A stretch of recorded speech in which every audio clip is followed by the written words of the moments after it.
हैं, तब भी हमारे अंदर एंग्जायटी तब भी हमारे अंदर एंग्जायटी आती है, ठीक है? और एनवायरमेंटल जो आपकी कंडीशंस हैं, जितना प्रेशर है किसी चीज़ का, उससे भी आपको एंग्जायटी आती है, ठीक है? और आपकी कोई फिज़िकल हेल्थ इश्यूज़ भी हो सकते हैं, उससे भी आपको एंग्जायटी आ सकती है। और आपकी जो अनहेल्दी रूटीन है, हैबिट्स हैं, उससे भी आपको एंग्जायटी आ सकती है। तो ये कितनी सारी मैंने रीज़न्स बताई हैं कि जिनकी वजह से हमें एंग्जायटी होती है। सो अगर हम वैसे बात बड़ी कॉमन सी है, सारे कहते हैं कि डोंट बी एंग्शियस, कि ज़्यादा एंग्शियस होने की ज़रूरत नहीं है। लेकिन यहाँ पे मैं थोड़ी-सी एक बात करूँ कि एंग्शियस होना जो है ना, ये एक जो हम कहेंगे कि understand that anxiety is not your fault, ये आपका फॉल्ट नहीं होता। ये एक अल्लाह ताला ने हमारे अंदर एक ऐसा मैकेनिज्म बनाया हुआ है जो हमें अलर्ट रखता है। और उसके ऊपर मैं बाद में बात करती हूँ। तो ये इसको एक एनर्जी के तौर पर भी हम ले सकते हैं जो हमें खतरे और थ्रेट से बचने की तरफ पुश करती है, फोर्स करती है। तो जैसे स्टूडेंट्स को अगर एग्जाम्स के दिनों में एंजाइटी ना हो, तो नॉर्मल डेज में तो बड़ा चिल कर रहे होते हैं, बड़ा सुकून से बैठे हुए हैं। तो जब एग्जाम्स डेज आते हैं, डेट शीट आ जाती है, तो उनके अंदर एक अजीब किस्म की एनर्जी फील करते हैं वो। और उनको वो फोर्स करती है कि तुम्हें पढ़ना चाहिए, तुम्हें अपना कुछ स्केड्यूल सेट करना चाहिए, तुम्हें रात को अलार्म लगा के सोना है, तुम्हें जागना है, तुम्हें इतने बजे तक पढ़ना है। वो कौन कह रहा होता है? वो एंजाइटी ही कह रही होती है, राइट? तो एंजाइटी से इस तरह से कोप करने में तो ये एक एनर्जी है कि आपको, लेट्स सपोज आप यहाँ बैठे हुए हैं, तो आपके कोई सांप निकल आता है अचानक, तो आपको एंजाइटी तो होगी, राइट? आप जंप करोगे, आप एकदम हार्ट बीट तेज होगी। लेकिन उसके साथ कोप करने के लिए तो ये एक एनर्जी है कि आप उससे बचें, आप उससे सेफ कैसे होना है, सिक्योर कैसे होना है, भाग निकलना कैसे है, उसको मारना है, खुद को कैसे सेव करना है। तो आपकी क्या स्ट्रेटेजी होगी? तो इसको जैसे फाइट और फ्लाइट रिस्पॉन्स कहते हैं हम। तो वो तो एक एनर्जी है, वो तो आपने यूज करनी। लेकिन जब आप एक दफा किसी बैड एक्सपीरियंस से गुजर गए, या आपने कहीं सुन लिया, या आप हमेशा ही प्रेशर में, आपने बड़ों को ऐसे देखते हो कि वो प्रेशर में फ्लाइट रिस्पांस करते हैं, फाइट रिस्पांस नहीं करते, तो वो एक डिसऑर्डर बन जाता है। उसको हमें हील करने की जरूरत होती है। सो यहाँ मैं जो बात कर रही थी कि don't be anxious saying what shall we eat or what shall we drink or what shall we wear। तो ये जो चीजें जब हम कहते हैं, पहनूंगा क्या, खाऊंगा क्या, सोऊंगा कैसे, जाऊंगा कैसे, पढ़ूंगा कैसे, तो ये जो गुफ्तगू है, ये जो सेल्फ टॉक है, ये भी एंजाइटी क्रिएट करती है। But seek first the kingdom of God. अगर आप अल्लाह को देखें एंड हिज राइटनेसनेस, उसकी जो आपके ऊपर उसको जो हदायत है, जो उसने हमें हिफाजत का जिम्मा लिया हुआ है, and all these things will be added to you. तो ये सारी चीजें जब आप सोचो कि जब आपका अल्लाह पे, बीइंग अ मुस्लिम हम बात कर रहे हैं, ये सारे मज़ाहब के लिए नहीं बात करी मैं। सो आई थिंक सो कि हम सारे यहाँ पे मुस्लिम बैठे हुए हैं। तो मैं थोड़ा सा बिलीफ सिस्टम पे भी जाऊंगी कि अगर हमारा अल्लाह के ऊपर बिलीफ है, तो अल्लाह के ऊपर बिलीफ जब हम करते हैं, तो फिर हम उसकी राइटनेस और उसकी जो हिकमत है और उसकी जो हिफाजत का जिम्मा, वो कहता है कि तुम जब अपने आप को मेरे सपुर्द करते हो, तो फिर तुम खुद अपनी अपने हिस्से का काम करके, तो तुम सुकून में आ जाओ। अपने हिस्से का काम क्या होता है कि आपने मेहनत करनी है, ऑनेस्टी के साथ आपने वर्क हार्ड करना है, आपने डेडिकेशंस अपनी सीधी रखनी है, डायरेक्शंस आपने सीधी रखनी है, ठीक है? और फिर उसके बाद ये दुआ करनी है कि अल्लाह ताला जो मैंने किया है, तो इसमें मेरे लिए बरकत डालना और मेरी हिफाजत फरमाना और मुझे कामयाबी अता फरमाना। तो ये हम दुआ करते हैं।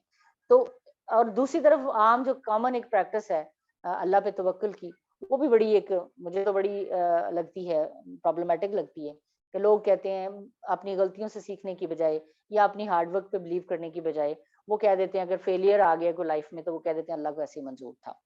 फिर या कोई एक्सीडेंट हो गया, तो वो कहते हैं अल्लाह को ऐसे ही मंजूर था। ठीक है? यानी आप अपने हिस्से का काम नहीं करते। आप, हाँ, कामयाबी भी मिल जाए तो भी यही कहते हैं कि अल्लाह ताला की ये मेहरबानी है। या अगर आपको कोई, आप सेफ्टी से आ गए हैं, तो भी हम कह देते हैं ये अल्लाह ताला की मेहरबानी है। नो डाउट सारी अल्लाह की मेहरबानी है, बट जहां आपके हिस्से का काम है, आपने प्रिकॉशंस लेने हैं, आपने मेजर्स लेने हैं, आपने अपने सेफ्टी मेजर्स के साथ सफर करना है, या सेफ्टी मेजर्स के साथ आपने अपनी लाइफ की डायरेक्शन सीधी रखनी है, तो डेफिनेटली फिर उसके बाद अल्लाह ताला आपके काम में बरकत भी डालता है और आपकी हिफाजत भी फरमाता है। तो अपने क्रेडिट भी लेने हैं, जहां जहां आपने बेहतर किया वो भी लेने हैं, साथ में अल्लाह का शुक्रिया भी अदा करना है, बाकी लोगों की भी जितनी कंट्रीब्यूशन है वो भी शुक्रिया अदा करना है, और साथ में अपनी गलतियों को ओन भी करना है, मिस्टेक्स को ओन करना है। नुकसान हुआ है तो क्यों हुआ है, रीजनिंग पे जाना है, रीजन क्या है, ठीक है। उसको अल्लाह पे छोड़ के तो फिर तो हम फारिग हो गए ना, फिर तो हमने कभी सीखा ही नहीं कि हम मेरी गलती कहाँ पे थी। तो ये सारी चीजें जब आप फैक्ट्स एंड फिगर्स पे जाते हैं, रीजनिंग पे जाते हैं, तो ये भी आपको डिप्रेशन और एंजाइटी से निकालती है। सो जैसे हम कह देते हैं कि मेरा खुदा मेरी हिफाजत करने वाला है, अगर वो मैं गिरूंगा तो वो मुझे सहारा देगा, निकाल लेगा, मैं बीमार हूंगा तो वो मुझे सेहत देगा, मैं गलत रास्ते पे जाऊंगा तो वो मुझे सीधा रास्ता दिखाएगा। हत्ता कि मैं जब मौत की वादियों में उतरूंगा तो भी, क्योंकि डेथ एंजाइटी बहुत होती है लोगों को, तो वहां पर मैं ये बात करती हूँ, तो भी वो और उसके फरिश्ते मेरी हिफाजत करेंगे, मेरे सफर को मेरे लिए आसान बनाएंगे और मुझे कभी परेशान नहीं होने देंगे, मेरी आखिरत को भी मेरे लिए बेहतर रखेंगे। और इसके साथ साथ हम ये भी दुआ मांगते हैं कि अल्लाह ताला हमें सीधे रास्ते पर रखना, हमें नेक हदायत देना, हमें सच बोलने की तौफीक देना। तो ये हमारे हिस्से का काम है, बाकी काम हमने अल्लाह के हिस्से पे छोड़ देना। तो इस तरह से हम अपनी डेथ एंजाइटी को भी कवर कर लेते हैं। सो एंजाइटी ये बहुत कॉमन फिनोमिना है, इसका उर्दू तर्जुमा करें तो इसको बेचैनी कहते हैं, लेकिन अगर इसको मजीद तफसील में देखें तो ये कोई एबनॉर्मल कैफियत नहीं है। जैसे मैंने पहले बात किया कि ये तो एनर्जी है, ये अल्लाह का बनाया हुआ एक ऐसा मैकेनिज्म है जिसे सिंपैथेटिक सिस्टम कहते हैं, ठीक है, जो कभी भी किसी भी खतरे को भांप कर या देख कर आप सबके अंदर, मेरे अंदर अलर्ट हो जाता है, और जिसकी वजह से हमारी बॉडी की सारी एनर्जीज जो हैं वो इकट्ठी हो जाती है, जिसमें हमारा रेस्पिरेटरी सिस्टम जो है, जिसमें हमारी ब्लड सर्कुलेशन है, जिसमें आपका क्या कहते हैं, ये जो आपके रोंगटे जब आपके खड़े होते हैं, ठीक है, वो भी सारा इसमें आ जाता है। तो वो सारी चीजें आपको पावर और एनर्जी देती हैं फॉर योर फ्लाइट और फाइट रिस्पॉन्स। अगर भागना भी है तो आपने देखा होगा कुछ लोग कहते हैं कि किसी के पीछे कुत्ता लग गया, तो जितना वो उस दिन भागा वो सारी जिंदगी कभी उस दिन उतना नहीं भागा। तो वो क्यों भागा? वो एंजाइटी ने एनर्जी दी उसको, वो जो उसका सिंपैथेटिक सिस्टम था वो अलर्ट हुआ, और उसकी वजह से उसके अंदर इतनी एनर्जी आई कि बाज लोग तो 6-7 फुट की दीवार, 10 फुट की दीवार भी जो है वो क्रॉस कर जाते हैं इस हालत में, खतरे को भांप कर, खतरे को देखकर। और बाज लोग अकेला बंदा ही 3 लोगों का मुकाबला कर लेता है, या कहते हैं शेर का मुकाबला कर लिया या सांप का मुकाबला कर लिया। तो वो कैसे कर लिया, वो खुद बाद में हैरान हो रहा होता है कि ये मैंने कैसे कर लिया, ठीक है। तो जिसकी वजह से मैं कह रही थी कि सारी एनर्जीज जो है वो आपकी एक जगह इकट्ठी हो जाती हैं, ताकि उस खतरे से निपटा जा सके या उसको अवॉइड किया जा सके, वही फाइट और फ्लाइट रिस्पॉन्स की बात। सो यहाँ तक तो ठीक है, यहाँ तक तो हम सारे ही करते हैं, नॉर्मल बात है। लेकिन अब आते हैं कि ये डिसऑर्डर कैसे बनता है। बाज़ औक़ात जब एंजाइटी अपनी बैरूनी दुनिया से ज्यादा इंसान की अंदरूनी सोच पर यकीन रखती है, वो अपनी इंटरनल वर्ल्ड को इतना ज्यादा ग्लोरीफाई करता है, इतना ज्यादा उसके ऊपर बिलीव करने लग जाता है, इतनी स्ट्रॉन्ग किस्म की इमेजिनेशन करता है, इवन देन उसमें उसके इमोशन और फीलिंग्स भी आना शुरू हो जाती हैं। अच्छा, एक मजे की बात बताऊं, शायद आपको पता ही हो पहले, कि ज़हन को नहीं ये पता कि सच क्या है, झूठ क्या है, कि रियल में वाक़या हो रहा है या आप सोच रहे हैं। ज़हन को अल्लाह ने इस पैटर्न पे बनाया है कि उसने तो आपका जैसे ही आप कोई खौफनाक किस्म की चीज़ को इमेजिन करते हो या एक्सपीरियंस करते हो, रियल में एक्सपीरियंस करते हो, उसने ज़हन ने आपका sympathy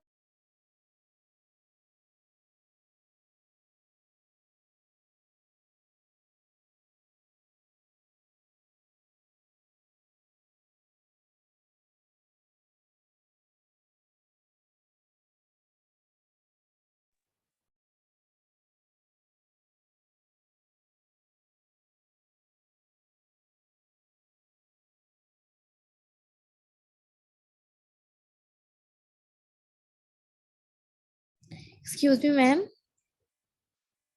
Excuse me, ma'am. Am I audible? Kulsum, इसकी आवाज नहीं आ रही। सही है।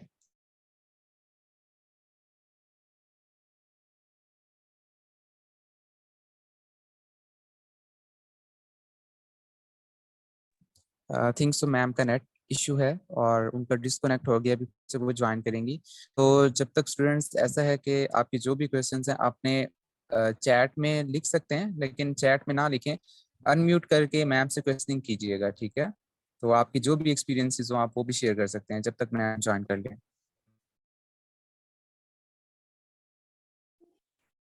Okay, sir.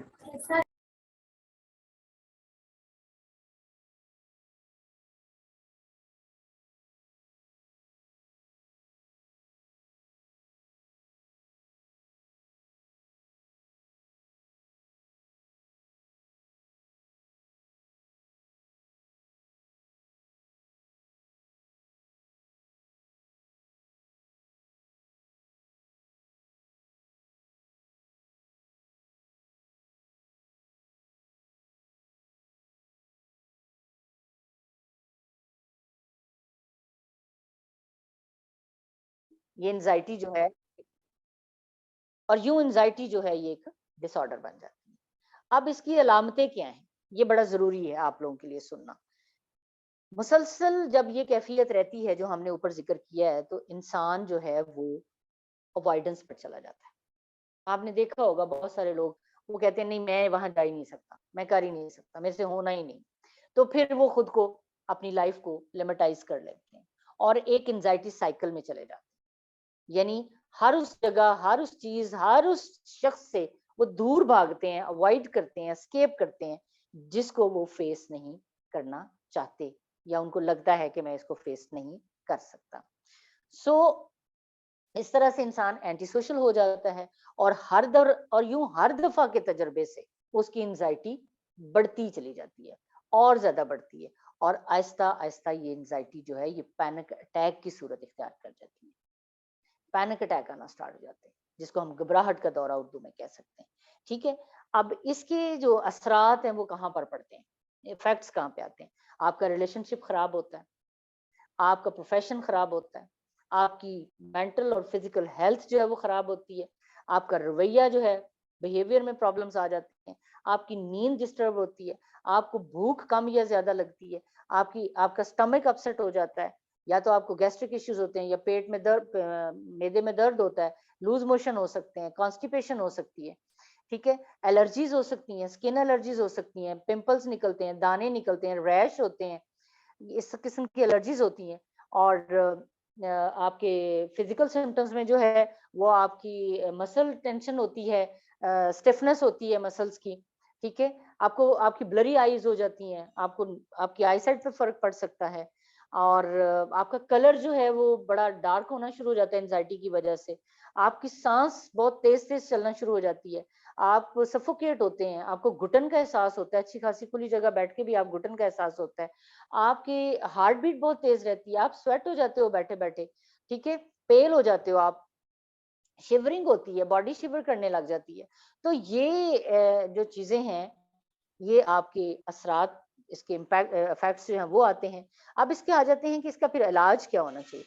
इलाज इसका एक तो ये जो मैंने आपको बताया है कि एक तो आपने ये कहना है अगर किसी को एंजाइटी होती भी है, so understand that anxiety is not your fault. Anxiety आपका फॉल्ट नहीं है। आपने कहना है कि ये अगर हो रही है तो इसको कोप किया जा सकता है, इसको मैनेज किया जा सकता है, और ये एक एनर्जी है जो मुझे फोर्स कर रही है कुछ फाइट करने के लिए खतरे के साथ। ठीक है, उसके बाद अंडरस्टैंड योर सबकॉन्शियस पावर।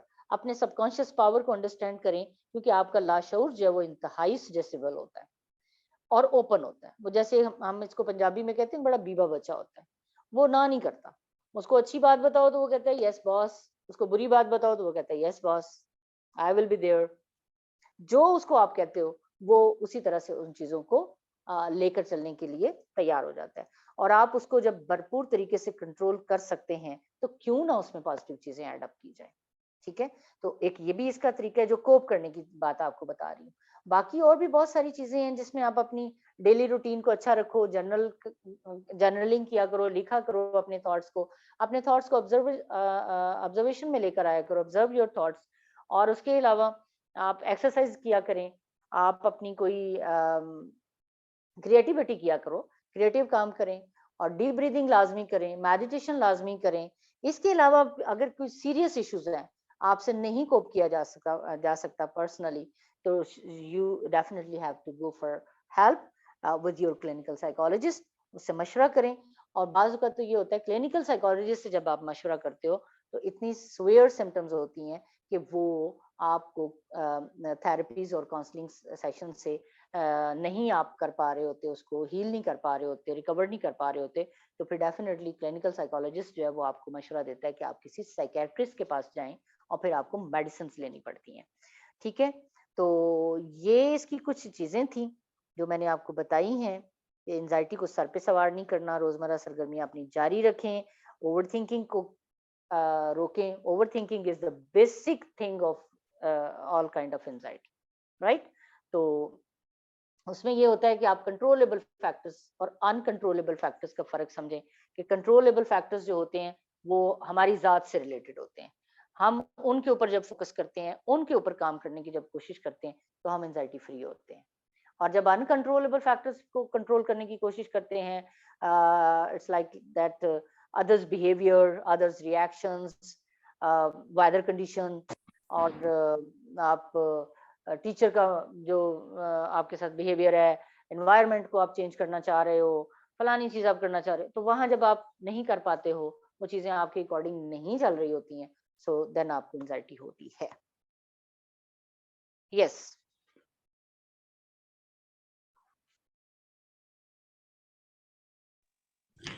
जी मेरा मुझे क्वेश्चन है। क्वेश्चन करना था मैम। जी जी जी, श्योर। मिस, हमने एंजाइटी के बारे में जितना भी पढ़ा है, मतलब इससे पहले या फिर सुना, तो हमने यही स्टडी किया है कि एक तरह से मेंटल इलनेस ही होती है। मिस फिर अभी आपने बताया कि एक तरह की एनर्जी होती है, एक सिंपैथेटिक सिस्टम होता है। तो मिस अगर कोई हमसे पूछ ले कि एंजाइटी से वो क्या, तो हम यही बोल सकते हैं ना कि इट्स अ सिंपैथेटिक सिस्टम और एनर्जी, या फिर मिस हम इसको यही कहेंगे कि नहीं ये मेंटल इलनेस या फिर मेंटल पे ही हम इसको करते हैं? नहीं, मैंने तो आपको दोनों फर्क समझा दिए कि ये नॉर्मल कब होती है और इसमें नॉर्मेलिटी कब आती है। ओके मैम, व्हाट सही ये है। तो मैंने आपको बता दिया ना कि डिसऑर्डर कब बनता है, ये डिसऑर्डर ठीक कब है। बनेगा, ये तो बल्कि Yes, मैंने उल्टा सवाल आपसे पूछना है कि ये डिसऑर्डर कब बनेगा। बस यही ना कि हम जो कंट्रोल करने वाली चीजें उसमें भी हम सही से कंट्रोल ना करें। ओवर थिंकिंग बहुत ही ज्यादा अगर हमने स्टार्ट कर दी तो फिर ये होगा कि फिर वो एक मेंटल लेवल पे, फिर वही आपने कहा ना कि anxiety become a panic attacks. हाँ, ये तो अब इसके बाद सेशन के बाद मेरे सवाल बनते हैं जो आप मुझसे कर रहे हैं। अच्छा, एनीवेज अच्छी बात है, क्वेश्चन पूछना चाहिए। जी जी, और कोई बात? जी मैं इधर अपना एक्सपीरियंस भी शेयर करना चाहती हूँ और उसमें मेरे कुछ क्वेश्चंस भी हैं तो वो भी पूछना चाहती हूँ। जी जी श्योर, अपना नाम बताएं अभी प्लीज। बारिज़ा खान। जी जी जी, मैं इधर पेशावर में होती हूँ और मैं लास्ट 3 इयर्स से हॉस्टलाइज भी हूँ, यहाँ पे मैं पढ़ रही हूँ न्यूट्रिशन। ठीक है। असल में कुछ मंथ्स आप पहले कह सकती हैं कि मुझे एंजाइटी थी, तो ठीक यहाँ है। पे मैं नॉर्थ वेस्ट हॉस्पिटल था, वहाँ पे मैं गई, एक मेडिकल स्पेशलिस्ट आई थिंक, उसके पास मैं गई और उन्होंने मुझे उन्होंने कहा कि आपको एंजाइटी है और अपनी मैंने सिम्टम्स बताई, तो वो उन्होंने मुझे 3 मंथ्स का कोर्स लिख दिया था मेडिसिन का, तो जी वो बिल्कुल। मैंने यूज़ कर लिया। आप कह सकते हैं कि जब 3 मंथ्स का जब मैंने कोर्स कंप्लीट कर लिया, तो उसके जो फर्स्ट मेडिसिन कंप्लीट करने के बाद जो फर्स्ट 2 वीक्स थे उसमें मेरी जो एंजाइटी वो और ज़्यादा इन्हांस हो गई। जो पैनिक अटैक्स थे वो और ज़्यादा होने लग गए, रोना धोना, हर वक्त टेंशन वगैरह, ओवर थिंकिंग और ज़्यादा हो गई। फिर मेरी एक कज़न है, उसने BS की हुई है साइकोलॉजी में, उसको मैंने कांटेक्ट किया और उसको मैंने सब कुछ बताया कि यार मेरे ये सिम्टम्स थे और मैं हॉस्पिटल गई और इस तरह मैंने 3 मंथ्स का कोर्स वो फुलफिल किया, तो मैं और ज़्यादा हो गया। उसने मुझे कहा कि ये इलीगल है मेडिसिन को प्रिस्क्राइब करना और इतने ज़्यादा कोर्स नहीं, वो सॉरी एक्सक्यूज मी, वो आपको किसी फिजिशियन ने किए या साइकोलॉजिस्ट ने किए? फिजिशियन ने की थी। फिजिशियन ने की, अच्छा। नहीं, फिजिशियन तो कर देते हैं, लेकिन फिर भी साइकेट्रिस्ट को ही मेडिसिन की लीगली इजाजत है। इवन देन मैंने आपको अभी बताया कि हम भी नहीं करते, हम आपको जी, एडवाइस बिल्कुल। करते हैं कि आप जाएं जाके साइकेट्रिस्ट से मेडिसिन लें, और वो भी तब जब आपका कोप नहीं हो रहा आपसे। जी। So तो the वो first कज़न भी step, मेरी यही कह रही but थी। the first step for the recovery is, I will advise you, go for help with your clinical psychologist. सही। जी, Yes. मैंने यही पूछना था कि मेडिसिन हमें लेने चाहिए या नहीं? वो कह नहीं रही थी नहीं कि नहीं नहीं नहीं, मेडिसिन से सही। क्या फर्क पड़ता है? आप बताएं, वही मेडिसिन से कोई फर्क पड़ा आपको? For the time being brain relax हो जाता है। वो पता है क्या करती है, आपके जो जी। बॉडी रिस्पॉन्सेज है ना, जब आप एंक्शियस होते हो तो बॉडी रिस्पॉन्सेज जी। आते हैं ना, जी, राइट? बिल्कुल। तो वो बॉडी रिस्पॉन्सेज को काम डाउन करती है। ठीक है, जहां तक मुझे पता है, हो सकता है मुझे, मैं ना सही बात कर रही हूँ, पर मुझे इतना ही पता है। लेकिन फिर जो हम आपका एक्चुअल प्रॉब्लम है, जो आपका रूट कॉज है, वो कहाँ पे है? रूट कॉज कहाँ पे है? लाइक ये किस वजह से मुझे हुआ था? मैं बताती हूँ ना, वजह ना यहाँ पे शेयर करें सबके सामने, लेकिन रूट कॉज जो है सिंपली वो ये है, वो आप मुझे इनबॉक्स भी कर सकती हैं। लेकिन ठीक रूट है। कॉज जो होता है, वो मैं कह रही हूँ कि वो आपका थॉट प्रोसेस है, the way you think, you feel, उसकी तो रीजन जी, तो वही मैंने यही प्रॉब्लम बताया। होती है। हाँ, वो स्टूडेंट्स का तो प्रॉब्लम। यही प्रॉब्लम होता है, एग्जाम्स होती हैं तो फिर टेंशन हाँ होता है, फिर ये सब कुछ। हाँ, वो तो मैंने आपको पहले बता दिया ना कि रीजंस तो बहुत सारी है ना, जी, रीजंस तो बहुत सारी है, उसमें से किसकी क्या है, वो एक इंडिविजुअल स्टोरी होती है। बिल्कुल। ठीक है जी।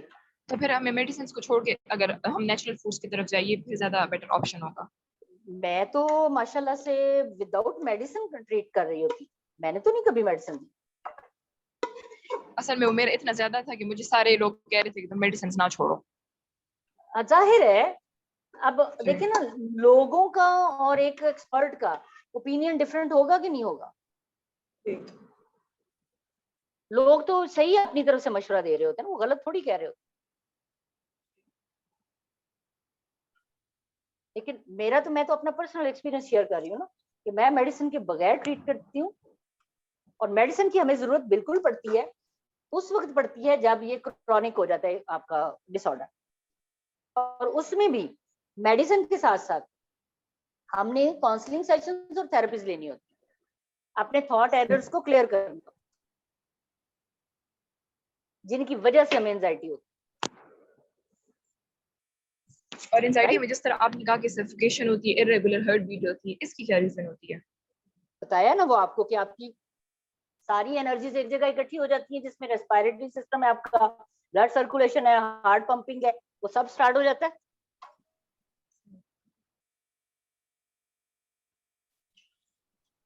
वो वही सिस्टम अलर्ट हो जाता है ना, जो मैं बताया, सिंपैथेटिकल आपका जो सिस्टम है, बिल्कुल।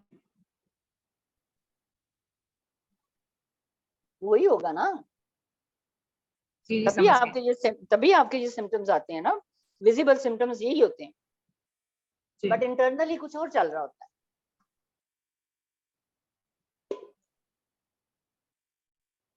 और कोई क्वेश्चन? मैम मेरा सवाल है, जी जी। अच्छा मेरा बेटा स्कूल जाता था तो अपनी टीचर से कुछ खौफ ज्यादा हो गया। हालांकि इससे पहले जब जाता था तो उन्होंने खुद ही मुझे बोला था कि आपका बेटा बाकी बच्चों से फास्ट जा रहा है, इससे पहले हम्म, से जाता है, और उनका माइंड बड़ा शार्प है। फिर ठीक है। पता नहीं क्या हो गया कि उसके बाद वो स्कूल जाने से भी डरता है, टीचर का नाम सुनते ही वो डर जाता है। तो डेली बेस पे अब वो रोना शुरू हो गया। वो बच्चा जो डेली खुद होता था रेडी होना है, मुझे स्कूल जाना है, हैप्पी नहीं होता था, हम्म, उसके बाद वो एकदम वो खौफजदा हो गया। अब वो उसकी एंग्जाइटी खत्म, उसको कैसे कंट्रोल किया जाए? जी बिल्कुल, ठीक है। अच्छा, अब मुझे ये बताएं, अभी मुझे बच्चे की हिस्ट्री नहीं पता, आप तो उसके सिम्टम्स बता रही हैं ना, उसका बिहेवियर बता रही हैं, मुझे उसकी पूरी जब तक मेरे पास हिस्ट्री नहीं आती, तो मैं अभी आपको उस तरह से तो नहीं गाइड कर सकती एज इन प्रोफेशनल जी जी। वे में। लेकिन मैं ओवरऑल जनरल एक बात कर सकती हूँ कि मैंने अभी आपको बताया है कि एंजाइटी क्यों होती है, पर्सनल एक्सपीरियंसेस की वजह से, ठीक है, ये भी हो सकता है। कोई जो मैंने जितनी भी रीजंस बताई हैं आपके पास लिखी हुई हैं, किसी के पास वो रीजन? यस मिस, आपने जो रीजन दीदी अभी आपने बताया बोला था कि कि किस तरह से हो सकता है, वो आप पूछ आप रही हैं ना मिस? हाँ आपने हाँ कहा रीजन, मिस हम लोग रीजन एनवायरनमेंट से कनेक्ट नहीं होते। ठीक है। मिस और आपने कहा था कि प्रेशर की वजह से होता है या फिजिकल एक्टिविटी। ओवर थिंकिंग बहुत ज्यादा हो जाती है, हम फिजिकल एक्टिविटी में अपने 5 सेंसेस जो है उसमें यूज नहीं कर पा रहे होते और कनेक्ट नहीं रहते एनवायरनमेंट से, प्रेजेंट से इतना कनेक्ट नहीं रह पाते और लास्ट ठीक है, ठीक है।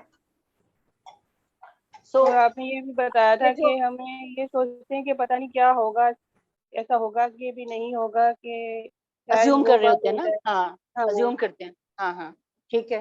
तो अब ये जो मदर हैं जो क्वेश्चन पूछ रही हैं, वो क्या समझती हैं कि बच्चे के साथ क्या हुआ होगा, उसका कोई पर्सनल आई एक्सपीरियंस थिंक ऐसा कि हो गया? जो मेरे बेटा जब स्कूल से आया था तो उन्होंने मुझे बोला था कि उन्होंने मेरी पीठ पर हल्का सा, जैसे बच्चों को मारती हैं ऐसा किया था, वो लाउडली बोलती हैं, हाँ मुझे देखो अच्छा ना, नहीं लगता कि वो लाउडली क्यों कितने बोलती है। कितने ईयर का बच्चा है? ये 6 ईयर्स का। 6 ईयर्स का बच्चा है। अब आपने लाउड की बात की, अब इंसान जब पैदा होता है ना तो वो एक फियर लेकर आता है दुनिया में, दो फियर लेकर आता है, एक नीचे गिरने का और एक शोर का, लाउड का। जो उसकी जेनेटिक उसकी बॉडी में है ना फियर, वो दो ही है।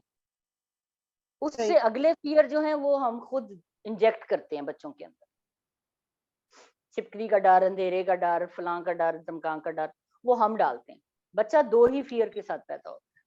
अब वो शाउट करती है, हो सकता है आप लोग घर में शाउट ना किया हो आपने कभी बच्चे के साथ, जी, ठीक है, मैं कभी बच्चों पर सीखती नहीं हूँ, और हाँ इत्तेफाक से मैं बच्चों को डराती नहीं हूँ कि तुमने ये किया, जैसे हाँ, तो माँ ये हो ब्लैकमेल जाएगा, हाँ करती है ना हाँ बच्चों को, ये करोगे हाँ तो मैं हाँ स्टोर भी हाँ बंद कर दूंगी, हाँ या हाँ हाँ हाँ रात को सोता नहीं है तो बिल्कुल, फला बाबा आ जाएगा, ऐसा कुछ भी मैं हाँ अपने बच्चों को हाँ फीड नहीं करती, कभी भी नहीं सही, किया अल्हम्दुलिल्लाह।